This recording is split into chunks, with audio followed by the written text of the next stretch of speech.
everybody. Welcome to Tea Time. I'm so glad you could join me tonight. It is October 12th. It is Columbus Day. Happy Columbus Day to everybody. I hope if you had the day off, you enjoyed yourself, went out and took some time and got some fresh air or went to go visit a loved one. I'm going to talk about my weekend real quick, and then I'm going to get into my guest. Friday... You know, I love to do my thrifting, so I did a little thrifting in the morning and then watched the Yankee game at night, which was a little disappointing, heartbreaking, but you know what? There's always next year, right? And 2021 is going to be better than 2020. Saturday, what did I do? Saturday, I went to Rescuing Families. They had a garage sale. Yeah, they had a huge sale, and all the money goes to people with special disabilities. So they're actually having another sale this weekend. So if you're in the Franklin Square neighborhood, please stop by, see Gina and Vinny. Again, all the money goes to their charity, Rescuing Families. Again, helping people with special needs and disabilities. It's a great cause. Also yesterday I was in Queens. I went to go see my mom and hang out with my sister, my brother. And I'm going to wish my brother a very happy birthday today. My brother Sal. We were at my mother's celebrating my brother's birthday yesterday. And it was, you know, it's always nice to hang out with family and loved ones. That's the bottom line. That's what's important, right? Being around people you love and make you feel good, even though they could drive you crazy every now and then, you know, the family. So I had a very happy and healthy birthday to my brother Salvatore, who reminds me every year that he's 10 years younger than me, but that's okay. All right, so listen, I'm so glad everyone's joining me. Hello, Grace Matranga from the Boogie Down Bronx. Hello, Jen Lantini. Everyone, please like the show and share it. Let me get to my guest because I'm so excited, and so is everyone else. He's an actor, he's an author, he's a producer. Robert LaSardo is in the house. Hello, Robert. How are you? Hello. So hey, listen, Robert. What? I have something to say. Go ahead, say it. Happy birthday, Sal. Thank you for that shout out. That's sweet. So listen, I think originally you're a Brooklyn boy. Is that true? Correct. And you're also a Virgo like me, so happy belated birthday. Thank you. Your birthday was September 20th? Yes. And I'm the 6th. Yeah. Cool. Very cool. So basically, you're originally from Brooklyn, but you said you also lived on Long Island, right? Yeah. There was a brief stint in Hicksville. In Hicksville, yeah, that's not far from me. I have cousins in Hicksville. Also Ronkonkoma. Oh, wow, that's all the way out in Suffolk. Uh-huh.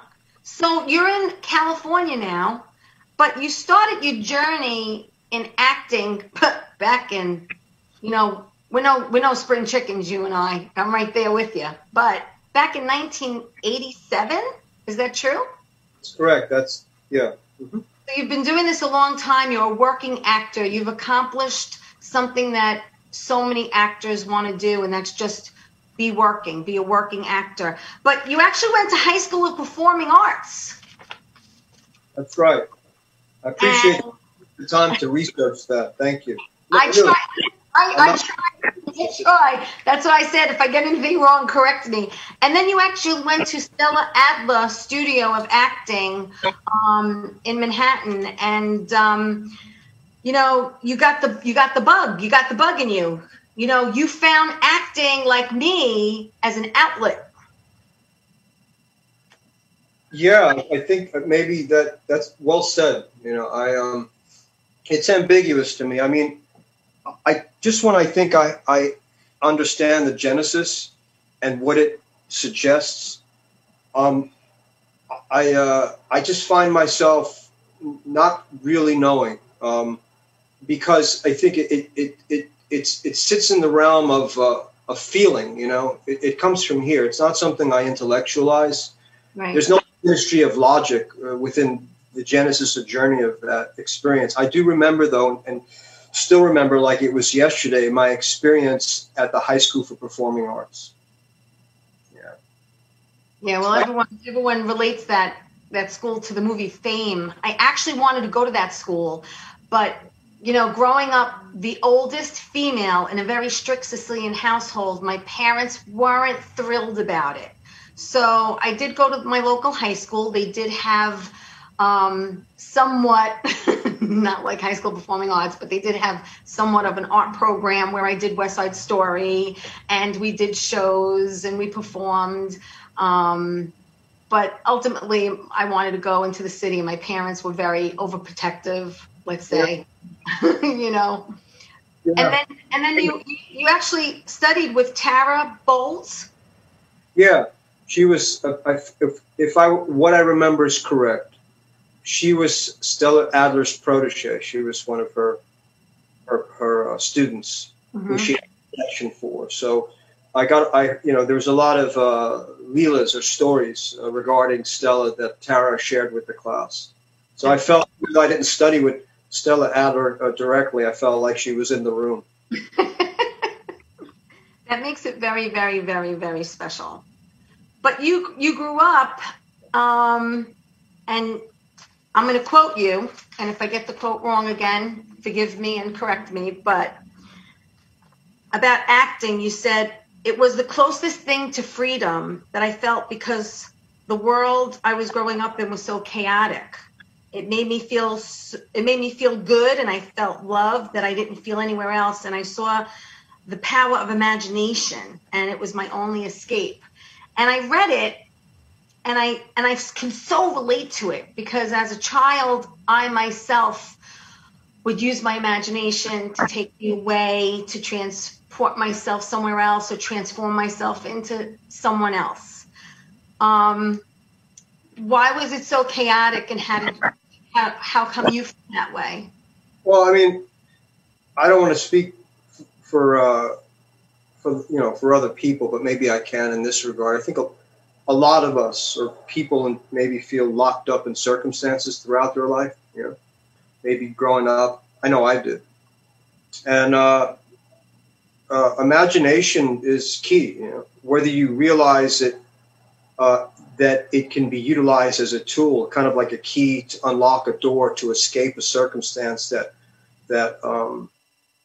is tempestuous or is undermining your natural evolution as a spirit in life. If you're, under the tyranny of whatever circumstance, regardless of the reasons, it can seem hopeless. And I know I felt like that. Yeah. I think everyone goes through something like that in their childhood. Absolutely. And I think a lot of people turn to different outlets, right? Yeah. That's the bottom line. Yeah, the thing is, here's the tricky part, right? This is where it becomes kind of a slippery slope. Yeah, outlets, but I think the key to this, or the important thing, is to turn to something that's productive rather than destructive, right? Absolutely. So when you graduated,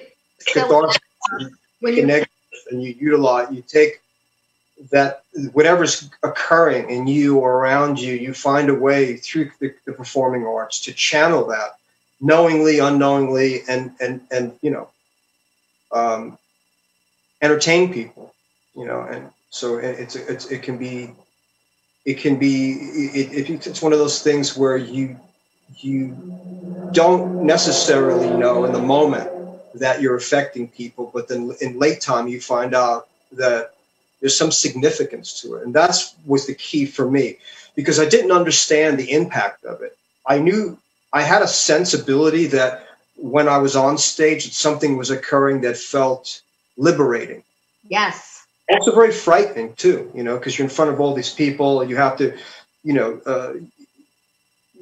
live in this fictional space, but give it qualities ultimately that transcend the idea of reality. And that becomes the stage becomes the dominant primary reality. And so in the fourth wall suddenly appears and the audience disappears ideally. And so it takes a lot of practice and discipline to get to a state of being where you're not intimidated by the idea of live audience, that you can exist in that space naturally and probably more comfortably than you would in what people consider real life. Right. There's nothing like live theater and getting that reaction right away. There's nothing like it, to hear the gasp or the, clapping or any kind of reaction in the moment, where you're trying to achieve something and it's kind of like you're in the moment, but yet, you're aware. You know what I mean? So it's a paradox. Absolutely. You have to be aware, but at the same time, also immersed within the disposition of character and the circumstance so that you can keep moving along. So yeah, it's quite a magic act, isn't it? It is, and it's actually an automatic validation, really. They're going to let you know either way. No, they're fighting, right? Yeah. So you left Stella Adler, and your first movie was in 1987, and was it China Girl? Yeah. And were you in New York for that, or were you in California? I was in New York City, Teresa.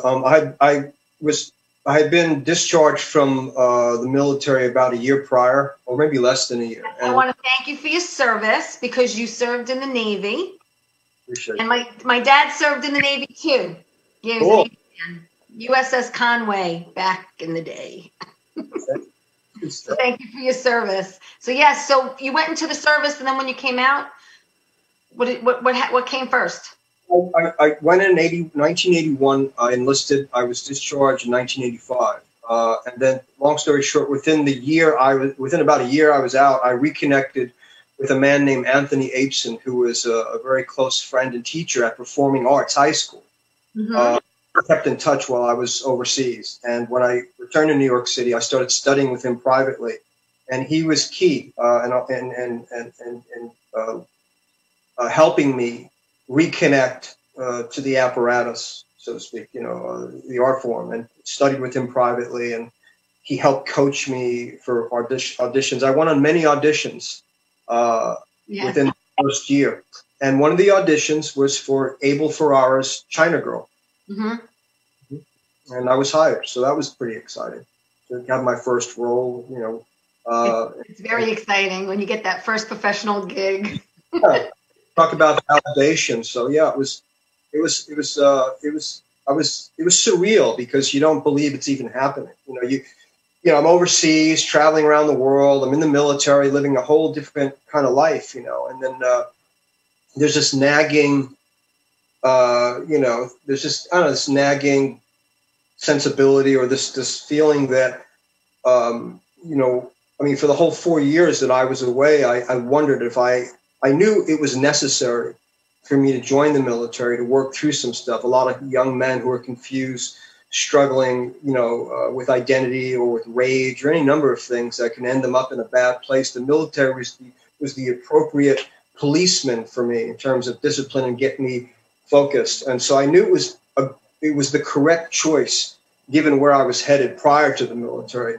But I could not help but wonder and dream about, because I was quite smitten with the experiences of performing arts. I would dream about my classmates and my teacher, and I'd wake up sometimes just reminiscing about this very innocent time that made quite the impression on me. I didn't realize the significance of it until years later. And so my point being is that if fast forward to 1986, and I'm standing in front of the camera in a film with actors like James Russo, David Caruso, who I later on the years of my career and my profession went on to work with on shows like NYPD Blue, CSI Miami, and David and I became quite friendly. But that was the first time I ever met David Caruso on this film directed by Abel Ferrara called China Girl.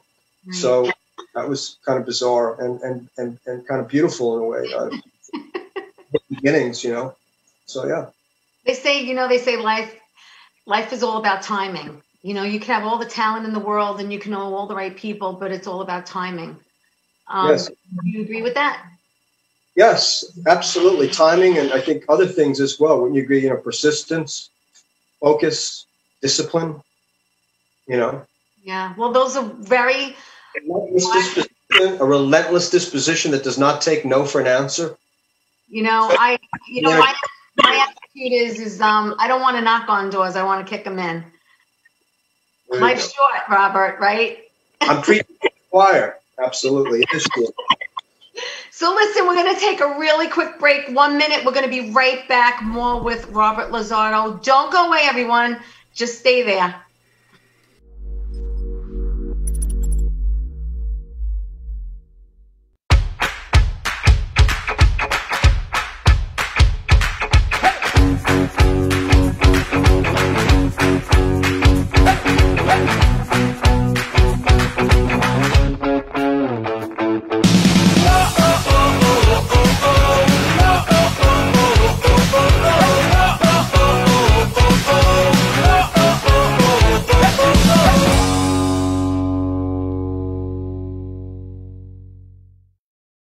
So where do you want to go tonight? Are you bored? Oh my God.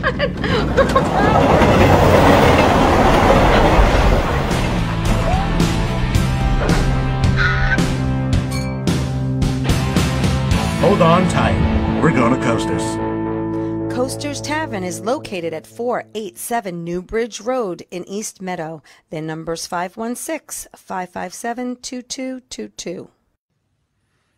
Well, hi there, Teresa. It's John York from General Hospital. I am just checking in because apparently you have a great talk show called Tea Time on Strong Island TV. I want you to have continued great success and have a lot of fun. It sounds like you're having a lot of fun, and that's pretty much the key to everything, isn't it? So continued success. I'm proud of you. Have a great day, Teresa. Bye.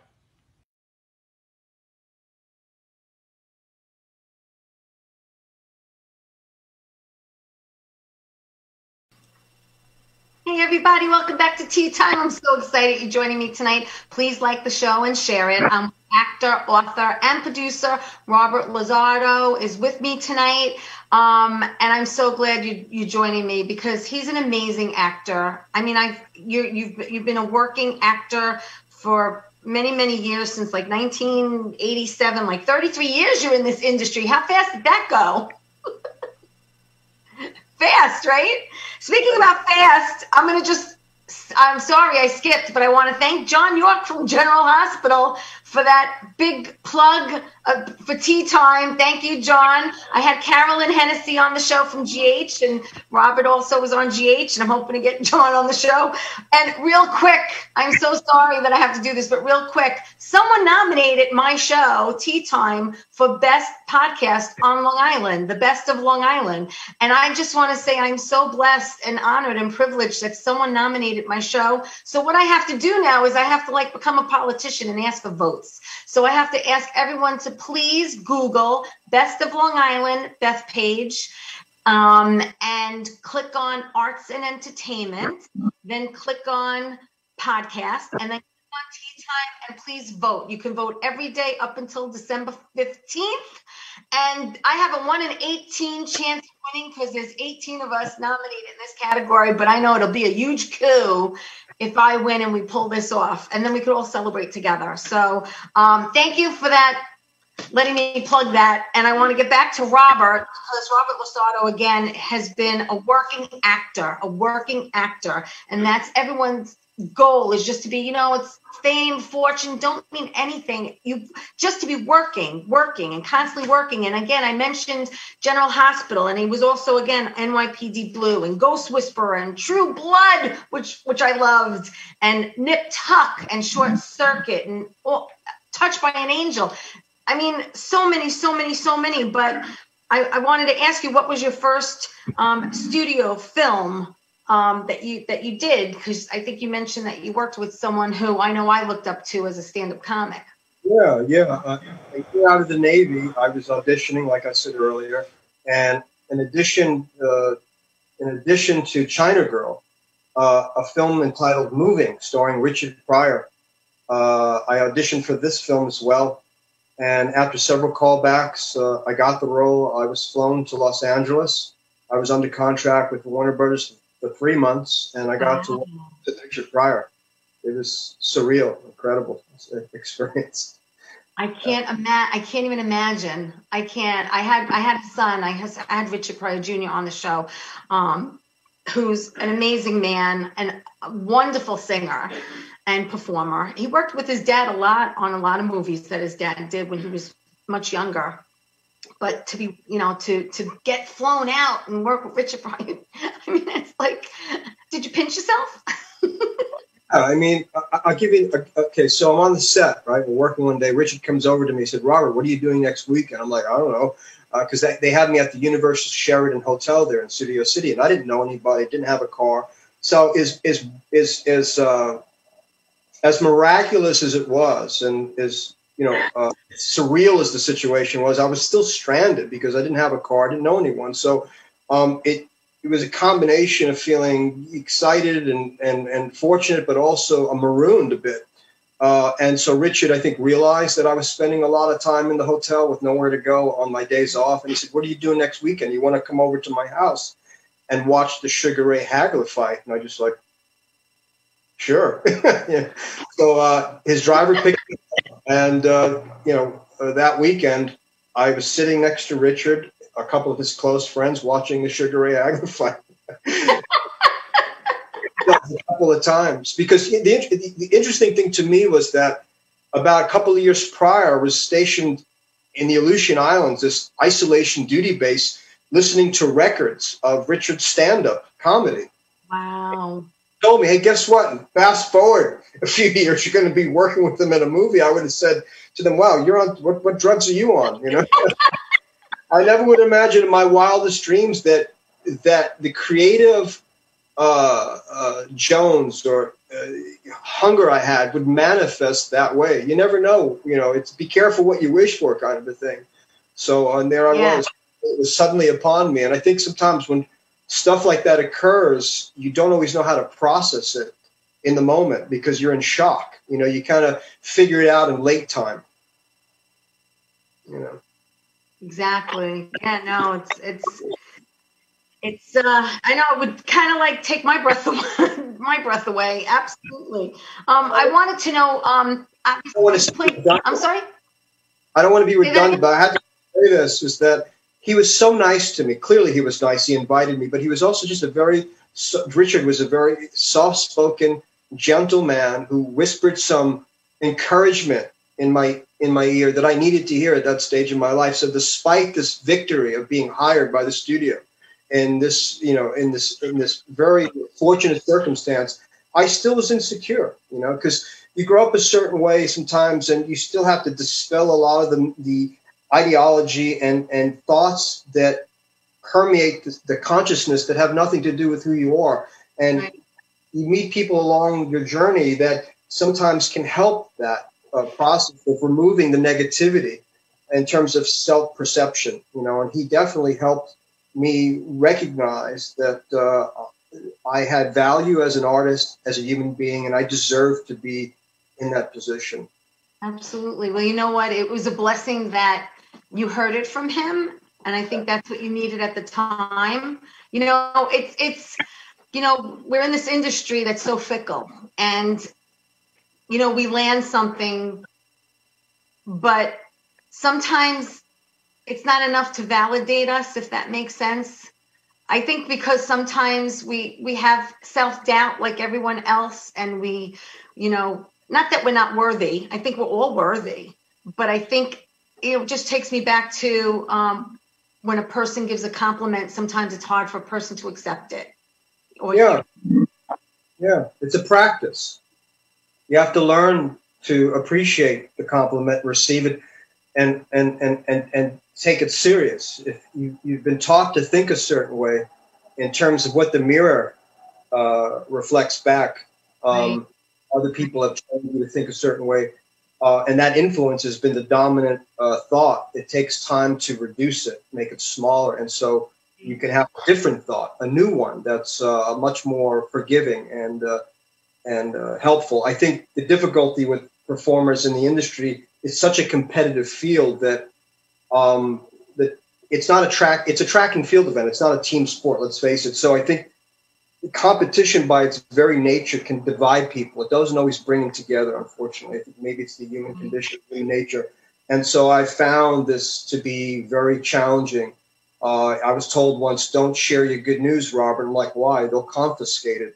I'm like, what does that mean? And I understood in time what that comment meant ultimately, when you're in the presence of people that aren't necessarily very happy when you achieve things for whatever reason. And so I think it can be sometimes a very lonely position to be in. It's kind of like, you hear this comment, the agony of defeat. Well, there's the agony of victory as well, because it can be kind of a lonely position to be in when you consider the possibility that some of the people around you that you care about or want to care about are not as excited about where you stand as you are. That can be heartbreaking. Oh my, Madonna me, you hit the nail right on the head. Right on the head. It's so profound that you're saying that, because it's so real, and it's so honest, and it's so true, and it's so sad. all at the same time.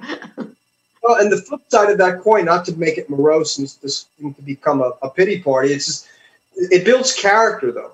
It definitely builds character in a way. Absolutely does. Survive this storm of show, this entertainment, circus requires rather thick skin over time. You will recognize. Right. You said how we're kind of like, the word actor, and I think you had said that something about being a circus performer, right? We're all like circus performers. We're all out there performing, It is indicative of a traveling show, right? You're here 1 minute, then you're there, and you never quite know where you're going to land. You go where the work is. So it's a mirage, in a way. Well, I have to say, you landed in the movie The Mule with Clint Eastwood, and that was a pretty nice landing. Tell me about that experience with Clint.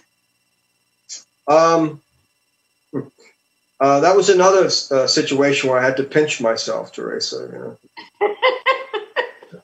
I mean, it's Clint Eastwood, right? And he's not just directing you. In this instance, he was standing opposite of me. Yeah. That brings with it its own challenges. Look at Dirty Harry's eyes. It's like, oh. But Clint Eastwood. But he was great. Real quick. So we broke for lunch, and typically when you break for lunch, the stars of the movie, the celebrities, are shuttled away quickly to their trailers or their these giant buses that they shield themselves away from the people, which I don't blame them. Right.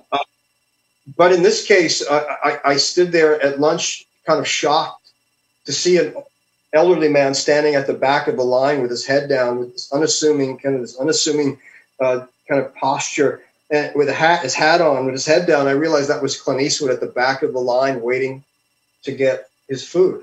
Wow. So all the crew members, the cast, he let everybody go ahead of him, and he just stood there, waited. And then he sat down with the crew and ate his lunch. So how often, I've been in the business for a while. I don't think I've ever seen that happen. Not with something of that stature, that position, that power. It tells you a lot. It tells you a lot about that person. Absolutely. And also to play opposite of him, and for people who want to know what the creative trip is with him, I can't speak. I'm not saying I know all the answers, but I will say this, that I found it fascinating to play opposite of him in a scene, actor to actor, and realize that he was present as the character Earl that he portrayed in the film, but also aware of everything that was occurring in the sequence. So he had this ability to watch me as the director, but also be present as the character simultaneously. And I could see him doing it. Like, I saw the way his eyes were shifting. I thought, oh, he's directing, but he's also observing, participating, and being the character all at the same time. I thought, wow. Amazing. And I also found him to be very, not rigid, but very loose. Like, he plays jazz in the way he moves through sequences, meaning that if you want to ad-lib or go off the page of script and something works, he'll go with you. He won't get angry. He won't stop the sequence. If he feels it's working, he'll move right into that,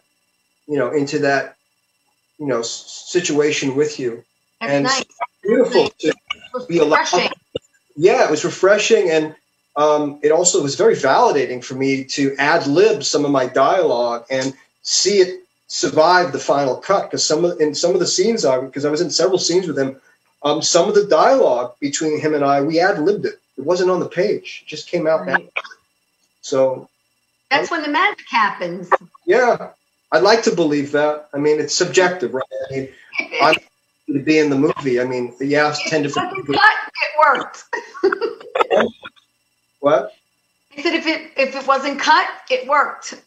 There it is. Right? Yeah. So listen, we're going to take another quick break. We'll be back in 1 minute. Don't go away. More with Robert LaSardo. We'll be right back.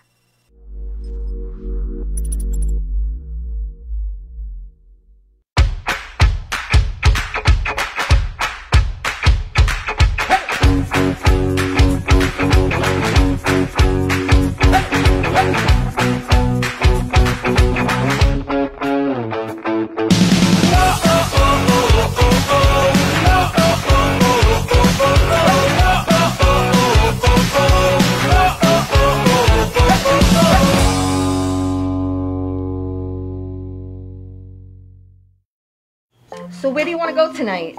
Why don't we go to Coasters? Oh, cool. I heard it's a great place. Let's check it out. Yeah, definitely. All right. Oh my God.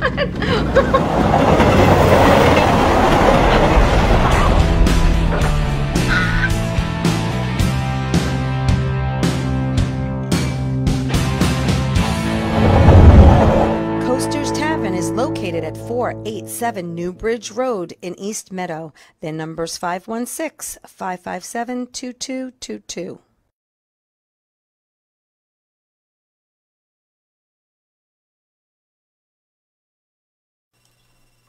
Hey everybody, welcome back. I'm so glad you're here tonight for Tea Time. I'm with Robert LaSardo, and I'm going to tell you that I'm so excited also because someone nominated Tea Time for Best of Long Island. Best of Long Island Bethpage. Someone nominated my show. I'm doing this 2 years, and I'm so excited about it. So you know what? I'm going to ask everyone to Google Best of Long Island Bethpage. Click on Arts and Entertainment, click on Podcast, then click on Tea Time. You can vote every day until December 15th. And if I win, we're going to celebrate. All right, back with Robert. You know, Robert, you've had an amazing career. And, you know, we have to talk about the tats because they're there, okay? And I always wanted a tattoo. So my first question to you is, how old were you the first time you got one ever? I was 17. Okay. And did you obviously it's permanent. So did you really, really, really know what you wanted for a very long time, or you weren't sure?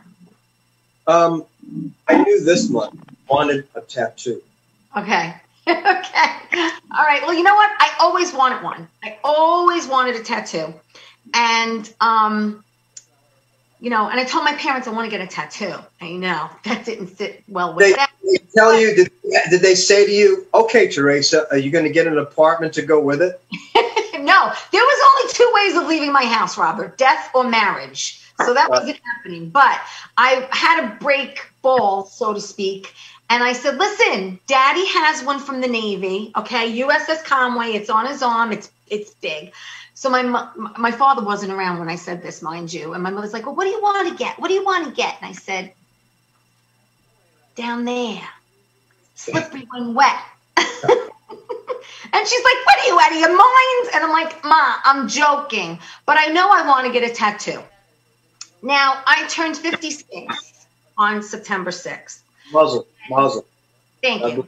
I know, I look good, right? I look like I'm 40-something, right? Good genes in my family. Anyway, I digress. So what happened is that 5 years ago, I had a brain tumor, and I had to have brain surgery. And I always wanted one, but I never knew what I wanted. And after I had my brain surgery, I decided I'm going to get a tattoo.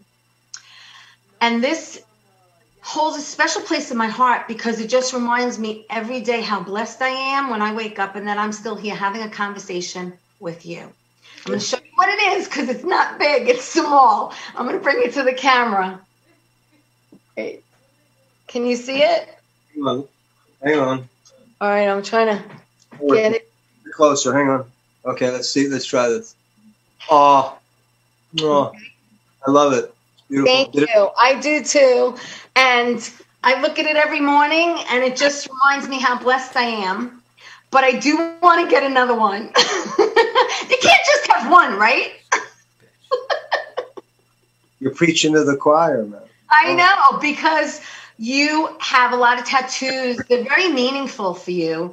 And I know that I am a person who loves old movies. Sometimes I feel I was born in the wrong decade, but I love old movies. I love watching Turner Classic Movie. I know that you had mentioned that you love the movie Gilda. Yes. And one of my favorites was Now Voyager with Betty Davis. Yes. Yeah. Loved it. You have great taste. Love it. Rita Hayworth. Yes. Betty Davis. Yeah. I mean, and my mother, I'm going to send you a picture after the show of my mother Sweet 16 picture, because everyone says she looks like Liz Taylor, but then other people say she looks a little like Hedy Lamarr. So I got to send you that picture and then you decide. But I think we're kind of old school where we like the black and white. We like movies where they were acting and there were no special effects and it was just them one-on-one and a connection, and you feel everything on the screen. And they don't call the golden age of Hollywood for nothing, right? You're right. You're absolutely right. And I also have a love for horror movies, and I loved watching Frankenstein and the Wolfman, and I loved that too. And the first rated R movie I ever saw, because you're going to get a kick out of this, because I know you have the tattoo. My first rated R movie was The Exorcist, and I couldn't sleep for a week. You got off easy. Not everybody got off lights on that one. Yeah. And I know that I'm going to get another one. Actually, my brother just got his first one, his birthday. He got his at a ripe old age of 46. So, but I'm going to get another one. I know what I want, so it's just a matter of getting it. But do you feel the tattoos typecast you in certain roles? Because let's face it, it's sad when you see a person, you're judged. That bothers me immensely. No one should judge anybody without speaking to them. You'll hear someone say, "Oh, I can't stand that person." I'm like, have you ever met them? Have you ever had a conversation with them? Don't say something you don't know. And, people, I know that, back in the 80s, tattoos weren't that popular for screening, movies and TV, but now they are, and now I think they're helping you in some way to your advantage. How do you feel about that?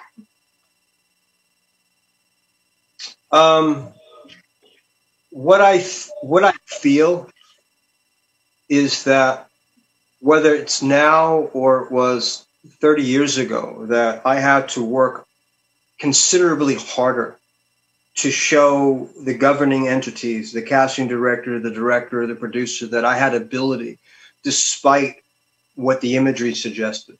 Right. So I think some of the feedback early on in the career in the 80s and the 90s was that, wow, his talent is so visible. The difficulty is that we have a problem with how he looks. There's a scene in the movie or in the play where he has to take his shirt off. And like you said, in those days, it wasn't trendy, it wasn't cool, it wasn't sexy. So I lost a tremendous amount of work because of the perception of the tattoo. So I would say, as I look back, that it didn't help me at all. It actually made it quite difficult for me. I would show up at casting calls, and a lot of this is a recurring theme, that the casting director would kind of look at me, size me up, and say the messenger entrance is around back, in a very kind of despondent, rude way. Wow. For a package, man. So it was a bit disappointing at times, Even I think the agency that rep me suggested I have them removed, but I couldn't bring myself to do that. No, as a matter of fact, you got more. It didn't deter you in any kind of way. But then fast forward into, to now, I guess, so we don't bore the audience to death, I would say that I still have to work harder than ever to demonstrate ability despite what my resume may suggest. And I'm grateful that there's been opportunities in the recent past to show character development, sensitivity, intelligence, insight that wasn't originally afforded in the way writers wrote me or wrote characters where they framed me, how they framed me, didn't suggest anything with any dynamic, So I had to, through my own ability, find a way to take something two-dimensional and breathe life into it, to give it a third dimension, which was the me variable, the aspect of my training that realized that no matter what they write for me or had written for me, that they could not control the way I think or how I feel. And if I can inhabit the frame that they build around me, as stereotypical as that is, as long as I can inhabit that space realistically with the truth, that the camera would read that as something compelling, regardless of what the writing suggests. And it was effective. And I had writers come up and say, Robert, wow, you added elements to the character that we didn't even conceive of when we wrote this thing. Thank you so much. And we're going to now give you more to do based on how we see you functioning in that space. So I didn't allow their perception or the writing to define me. Nice.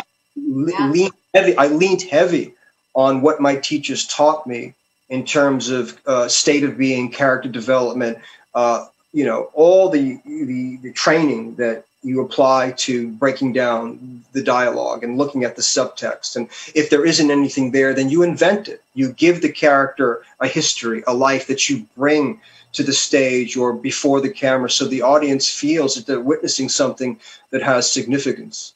Absolutely. Well, that leads me to this question.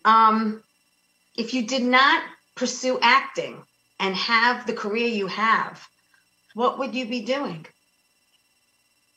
I would say that there wouldn't be an incarnation. That probably this body wouldn't have been born into this realm, into this circumstance. I don't know. I don't know how else to communicate it. I think that I cannot imagine existence that way. If it's all about luck and some greater force that basically is in control of everything, that places people, regardless of their own fortitude or their own, ingenuity, and it's just simply the luck of the draw, I would say I got very lucky.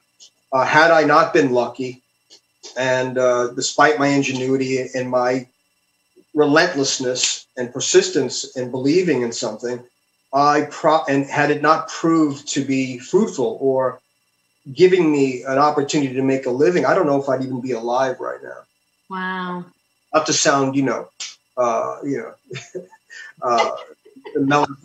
sound melodramatic or anything, but I don't know if it exists in the world. Well, I didn't know if you had a backup plan, if you were going to make maybe the Navy a career or go into, I don't know, the plumbing union. I mean, if you a thought in the back of your mind, like, what if this doesn't work out? What am I really going to do? Because a lot of people, let's face it, until they make it, they have jobs that have to pay, that have to pay their bills before they, I understand that thought objectively. I mean, I can look at it and say, okay, I understand what that means. But here's the thing. The way I grew up was so haphazard and unstable financially and socially. There were so many gray areas and unpredictable type of situations that security was not something, or this idea of security or comfort wasn't something I even understood necessarily. I just knew that life was challenging, and I knew that I had to survive no matter what. It's kind of like the Viking creed, Valhalla. You do or die. You meet your maker standing upright in the battle. So, in terms of the traditional, conventional mindset that says, okay, if this doesn't work out, let me figure something out, right? That thinking, that model wasn't even there. I didn't know what that is. I didn't know what that was, because I didn't live in a situation where I was around people that were pragmatic or were able to explain these things to me in a way. Even with the military, you know, that was a way to deal with staying out of jail and to keep the beast at bay and to give all this energy to the war front, so to speak. And then once that was finished, what was waiting for me was a surrogate father, Anthony Aitken, my teacher, who was like this light in the middle of this dark tunnel to say, look, there's a creative fire burning in you. And if you trust me and believe in this, I promise you, it'll prove fruitful. And I, like a faith, you know, that can move mountains, I believed in it wholeheartedly, maybe to a fault almost. I was so driven that regardless of what the conventional thinking might suggest, because I had people tell me throughout my career when there were down periods, like, hey, man, Rob, I think it's time to face facts, man. I think it's over. I think maybe you need to go back to school. Maybe you need to consider something more substantial to make a living. There were dry spells. Right. And I had to ponder this possibility.